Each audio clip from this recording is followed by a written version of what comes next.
Not even the continual burying of one of the most popular underdogs in the game, or the complete botching of one of the hottest storylines in wrestling history, could make a decent number of passionate wrestling fans tune out. But they were bloody close, damn it. So with that in mind, I am Gareth from What Culture Wrestling, and here are 10 wrestling moments so bad you almost quit. Number 10, Brawl Out. In the moment, it wasn't entirely clear exactly how much damage had been done. During CM Punk's muffin-fueled rant at everyone from the Elite to Colt Cabana, and the subsequent backstage brawl between that former unit and the best in the world and Ace Steel post All Out 2022. But 1 year removed from the infamous Brawl Out incident, it's now plain to see that the venom injected into the company that night in Chicago gradually turned a decent number of All Elite fans off the young company. Now sure, the fact AEW have just put on the biggest event in wrestling history inside of Wembley Stadium proves that there's still a ton of folks out there who refuse to stop believing in the exciting brand.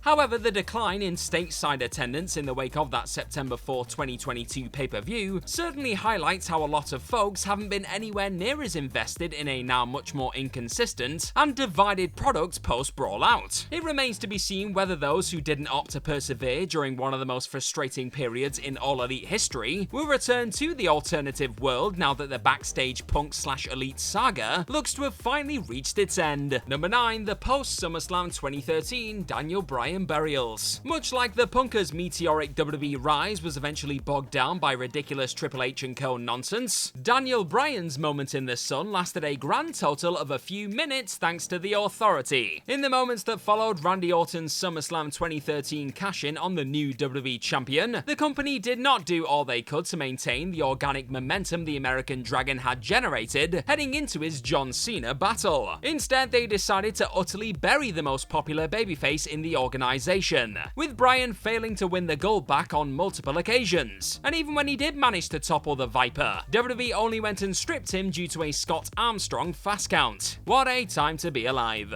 This exasperating and uninspired burying of the fiery underdog didn't make you count down the days before the next edition of Monday Night Raw. It simply left many folks on the verge of turning their backs on all things bland and obnoxious sports entertainment for good, as WWE fell back into their drab Orton-Cena rivalry coming into the 2014 Royal Rumble. Oh, and speaking of which, number 8, Daniel Bryan doesn't enter the 2014 Royal Rumble. Every single person in Pittsburgh, Pennsylvania wanted the American Dragon to bring an end to his spell of authority and Wyatt family pain by winning the 2014 Royal Rumble match and booking his place in the WrestleMania 30 main event. However, WWE already had their heart set on a riveting All Evolution clash at the Show of Shows, and the call to have Batista win the over-the-top rope epic and not even include Bryan in the 30-person field resulted in those who had stuck around through those prior painful weeks wondering why they bothered screaming yes at the top of their lungs in the first place. WWE would ultimately bow to those cries on the road to WrestleMania, of course. However, that still didn't stop them from attempting to once again arrogantly cram their own favourite down fans' throats at the following year's Rumble, with Roman Reigns' unwanted victory also forcing many to consider giving up the sports entertainment life for good,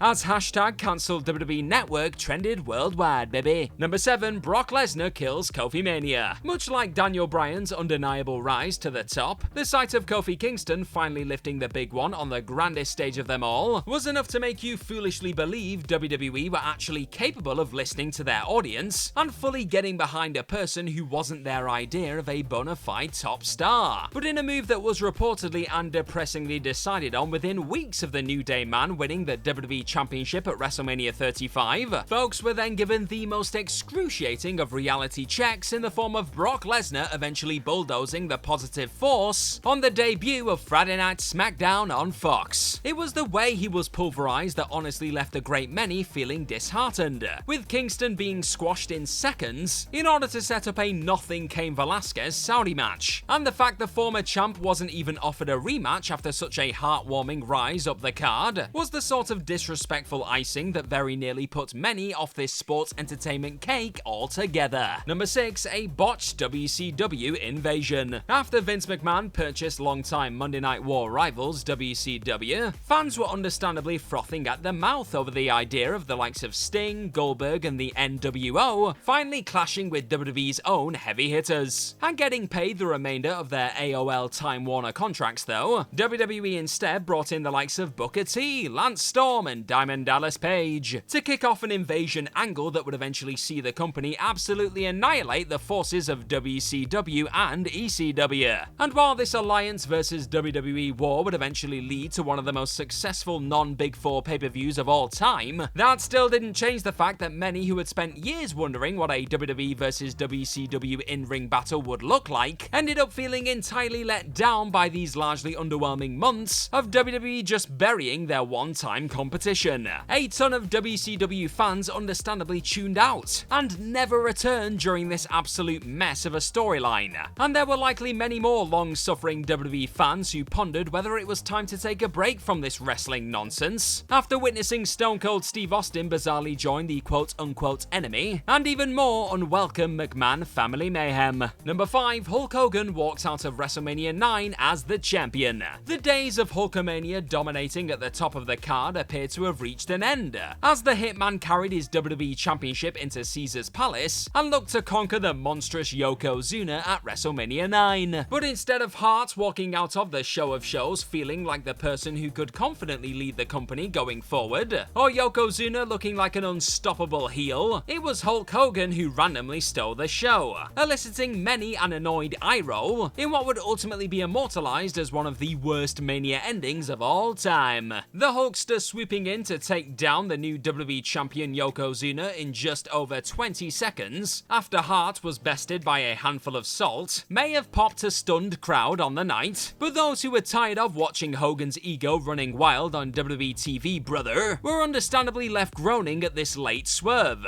and were no doubt considering switching off the Fed once and for all after watching their Hitman and WWE's newest monster heel disappointingly fall to the old guard. Number 4, Triple H's Reign of Terror. A lot of things contributed to WrestleMania 19's absolutely shocking buy rate of just 560,000, down 300,000 from the prior year's show of shows. That's a hell of a drop. However, along with folks not really being that bothered about Hulk Hogan and Vince McMahon's egos colliding, and seeing Stone Cold Steve Austin and The Rock battle it out one more time in a less anticipated third WrestleMania showdown, it was Triple H's Reign of Terror that likely played the biggest part in turning folks off that year's Mania. This was a mind-numbing run that frequently nudged WWE fans to the point of quitting this particular game entirely. On top of just being handed the World Heavyweight Championship, the cerebral assassin cutting increasingly dull promos and conquering all of your faves in largely forgettable fights from 2002 to 2005 was as painful then as it is to relive today. But easily the moment that sticks out as the one that really left many on the verge of giving up on this rotten product altogether came when the game feuded with Booker T in the lead up to Mania 19. After throwing out borderline racist comments like "somebody like you doesn't get to be a world champion" before meeting the one-time WCW man on the grandest stage, this despicable heel would then end up horrendously winning the day after taking 20 seconds to cover the challenger post-pedigree. And your reward for not switching off after this hideous program? A few more years of terror, yeah. Number 3, Zack Ryder gets humiliated. As this list has already noted a few times, just because a talented star has found a way to get over on their own doesn't necessarily mean WWE will opt to give them the monster push fans are chanting for. However, in the case of Zack Ryder back in 2011, it did actually look like the company were listening for a change, with his online Z True Long Island Story show's popularity directly leading to the star appearing on TV more regularly. He'd even go on to lift the United States Championship gold, baby. But then came the devastating twist in the middle of this particular tale. After getting behind their boy throughout the prior year, 2012 turned out to be the beginning of the depressing end for the woo dude. His friendship with John Cena and attempts to romance Eve Torres eventually resulted in him getting embarrassingly and repeatedly battered by Kane, with Ryder then getting launched off the stage in a wheelchair after catching his supposed pal smooching his crush. Simply put, WWE took an unquestionable fan favourite and made him look like an utter dweeb. And it was in this moment that many probably thought about ending their obsession with a company that would happily throw their darlings off a cliff or a stage. Number 2, Cody Rhodes doesn't finish the story at WrestleMania 39. While the Bloodline saga would continue to produce some captivating events, and Cody Rhodes' eventual war with Brock Lesnar certainly had its moments, many would still class WrestleMania 39's conclusion as one of the most disenchanting of the last decade. Many quickly took to social media in the wake of Solo Sikoa helping Roman Reigns keep hold of his undisputed WWE Universal Championship to bury the controversial call. And if seeing Cody Rhodes not walk out of SoFi Stadium with the belt his father never won wasn't enough to scare some folks away from the WWE machine, then the absolutely appalling Raw after WrestleMania that followed it may have unintentionally done the trick. It did honestly feel like a ton of the momentum that had been built up in that white-hot period heading into the Los Angeles Mania was Samoan spiked, speared, and then F5'd into oblivion by the time that shockingly bad episode of The Red Show went off the air. WWE may still be currently enjoying one of its hottest periods ever, but there was definitely a few moments there in the aftermath of Roman's reign shockingly continuing that had many fans questioning whether this demoralizing story was worth still sticking around for. But I've got a question for you. What's been your favourite Cody Rhodes WWE match since his return so far? Was it the Heartbreaker in Los Angeles or something else? Let me know in the comment section right down below, my friends. Number 1, Steve Austin makes a deal with the devil. After spending the majority of his time on top as the hottest babyface in the company, the Texas Rattlesnake astonishingly turned to the dark side during his main event fight with The Rock at WrestleMania X7,